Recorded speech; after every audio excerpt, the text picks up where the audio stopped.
So that's Johnny Depp, of course. And that's Johnny Depp's shoulder. And that's Johnny Depp's famous shoulder tattoo. Some of you might know that in 1990, Depp got engaged to Winona Ryder.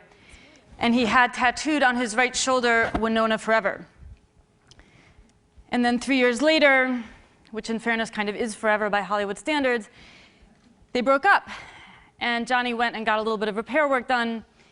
And now his shoulder says, Wino Forever. So like Johnny Depp, and like 25% of Americans between the ages of 16 and 50, I have a tattoo.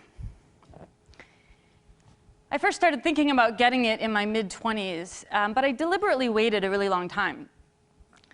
Because we all know people who've gotten tattoos when they were 17 or 19 or 23 and regretted it by the time they were 30.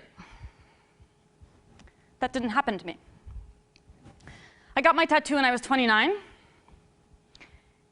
and I regretted it instantly. And by regretted it, I mean that I stepped outside of the tattoo place. This is just a couple miles from here, down on the Lower East Side. And I had a massive emotional meltdown in broad daylight on the corner of East Broadway and Canal Street, which is a great place to do it because nobody cares. And then I went home that night and I had an even larger emotional meltdown, which I'll say more about in a minute.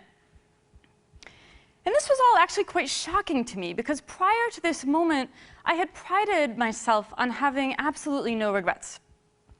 Now, I had made a lot of mistakes and dumb decisions, of course. I do that hourly. But I'd always felt like, look, you know, I mean, I made the best choice I could make given who I was then, given the information I had on hand. I learned a lesson from it.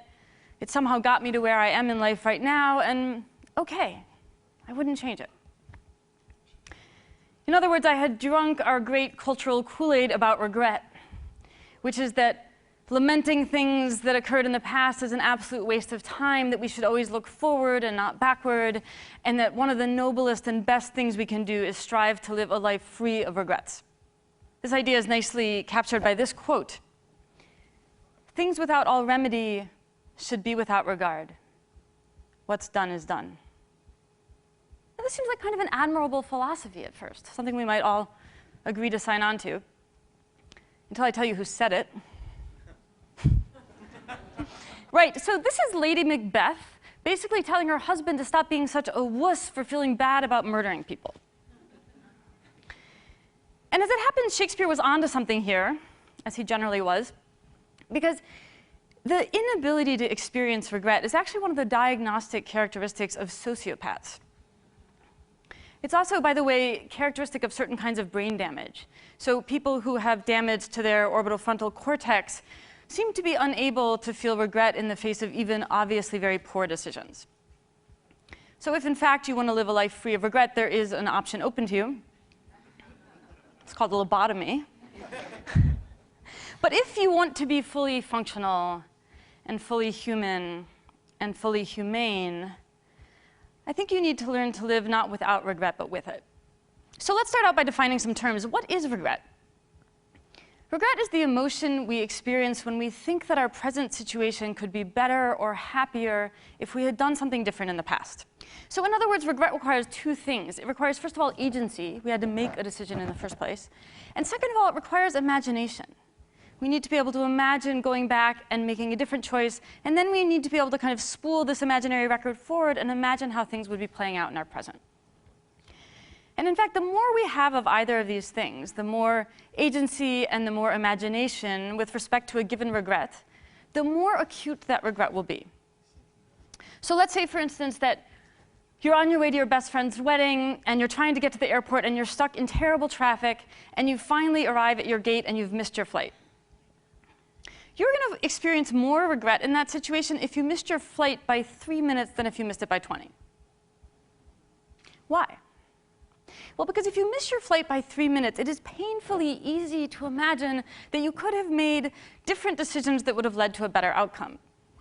I should have taken the bridge and not the tunnel. I should have gone through that yellow light. These are the classic conditions that create regret. We feel regret when we think we are responsible for a decision that came out badly, but almost came out well. Now, within that framework, we can obviously experience regret about a lot of different things. This session today is about behavioral economics, and most of what we know about regret comes to us out of that domain. We have a vast body of literature on consumer and financial decisions and the regrets associated with them. Buyer's remorse, basically. But then finally, it occurred to some researchers to step back and say, well, OK, but overall, what do we regret most in life? Here's what the answers turn out to look like.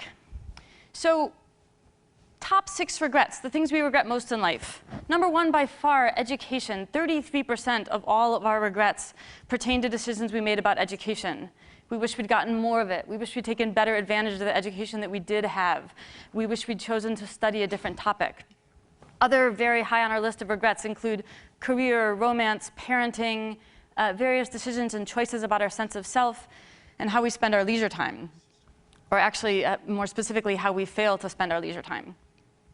The remaining regrets pertain to these things: finance, family issues unrelated to romance or parenting, health, friends, spirituality, and community.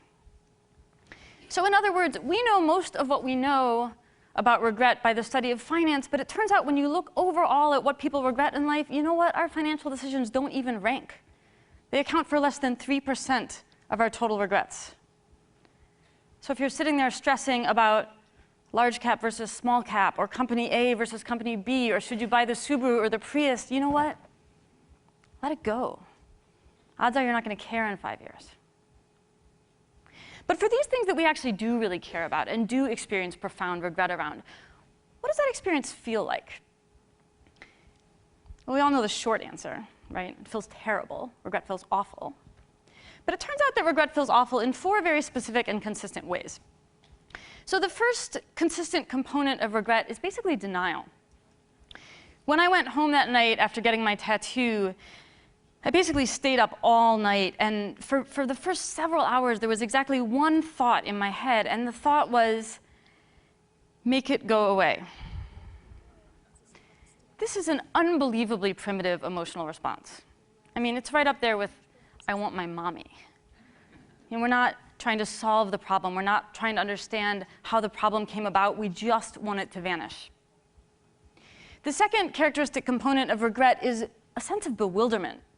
So the other thing I thought about there in my bedroom that night was, how could I have done that? What was I thinking? It's this real sense of alienation from the part of us that made a decision we regret. We can't identify with that part. We don't understand that part. And we certainly don't have any empathy for that part, which explains the third consistent component of regret, which is an intense desire to punish ourselves. That's why in the face of our regrets, the thing we consistently say is, I could have kicked myself. The fourth component here is that regret is what psychologists call perseverative. To perseverate means to focus obsessively and repeatedly on the exact same thing.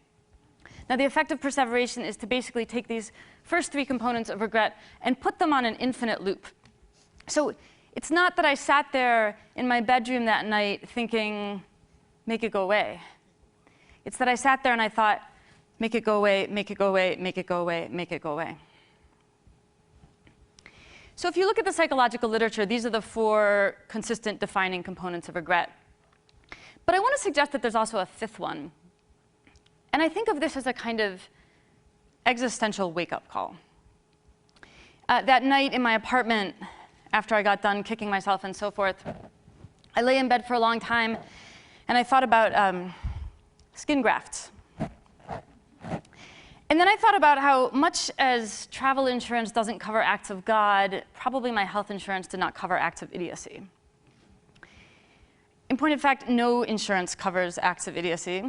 The whole point of acts of idiocy is that they leave you totally uninsured. They leave you exposed to the world and exposed to your own vulnerability and fallibility in face of, frankly, a fairly indifferent universe. This is obviously an incredibly painful experience. And I think it's particularly painful for us now in the West, in the grips of what I sometimes think of as a Control-Z culture. Control-Z like the computer command, undo. We're incredibly used to not having to face life's hard realities in a certain sense. We think we can throw money at the problem or throw technology at the problem. We can undo and unfriend and unfollow. And the problem is that there are certain things that happen in life that we desperately want to change, and we cannot. Sometimes instead of Control-Z, we actually have zero control. And for those of us who are control freaks and perfectionists, and I know whereof I speak, this is really hard because we want to do everything ourselves and we want to do it right. Now, there is a case to be made that control freaks and perfectionists should not get tattoos. And I'm going to return to that point in a few minutes. But first I want to say that the intensity and persistence with which we experience these emotional components of regret is obviously going to vary depending on the specific thing that we're feeling regretful about. So for instance, here's one of my favorite automatic generators of regret in modern life.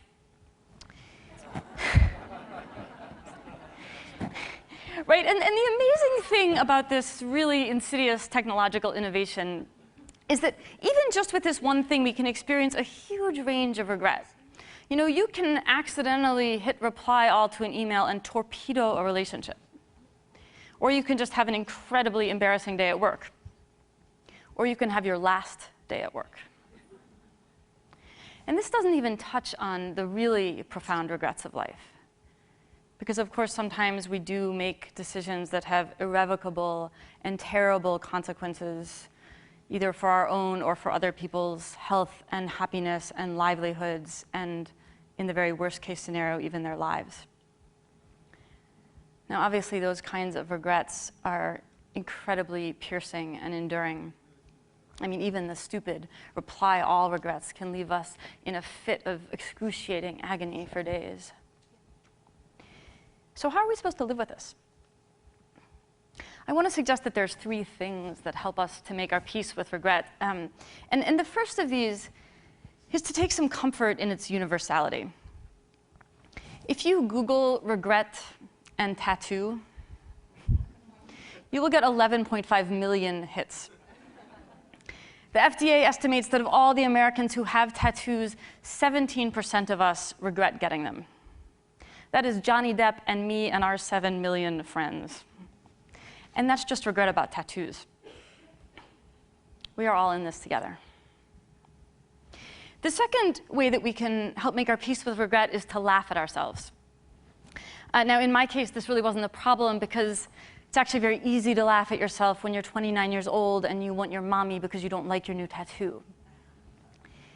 But it might seem like a kind of cool or glib suggestion when it comes to these more profound regrets. I don't think that's the case, though. All of us who've experienced regret that contains real pain and real grief understand that humor, and even black humor, plays a crucial role in helping us survive. It connects the poles of our lives back together, the positive and the negative, and it sends a little current of life back into us.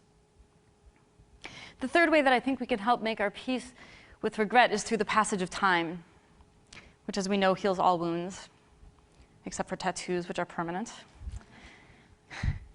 So it's been several years since I got my own tattoo, and do you guys just want to see it? All right. Actually, you know what? I should warn you. You're going to be disappointed, because it's actually not that hideous. Right? I didn't tattoo, you know, Marilyn Manson's face on some indiscreet part of myself or something. When other people see my tattoo, for the most part, they like how it looks. It's just that I don't like how it looks. And as I said earlier, I'm a perfectionist. But I'll let you see it anyway.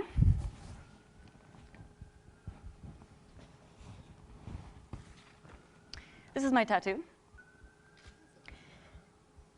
I can guess what some of you are thinking. So let me reassure you about something. Some of your own regrets are also not as ugly as you think they are. I got this tattoo because I spent most of my 20s living outside of the country and traveling. And when I came and settled in New York afterwards, I was worried that I would forget some of the most important lessons that I learned during that time.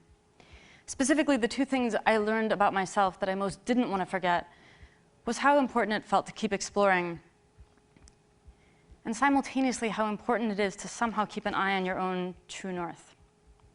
And what I loved about this image of the compass was that I felt like it encapsulated both of these ideas in one simple image. And I thought it might serve as a kind of permanent mnemonic device. Well, it did. But it turns out it doesn't remind me of the thing I thought it would. It reminds me constantly of something else instead. It actually reminds me of the most important lesson regret can teach us, which is also one of the most important lessons life teaches us. And ironically, I think it's probably the single most important thing I possibly could have tattooed onto my body, partly as a writer, but also just as a human being. Here's the thing. If we have goals and dreams, and we want to do our best, and if we love people and we don't want to hurt them or lose them, we should feel pain when things go wrong. The point isn't to live without any regrets. The point is to not hate ourselves for having them. The lesson that I ultimately learned from my tattoo and that I want to leave you with today is this. We need to learn to love the flawed, imperfect things that we create, and to forgive ourselves for creating them. Regret doesn't remind us that we did badly. It reminds us that we know we can do better. Thank you.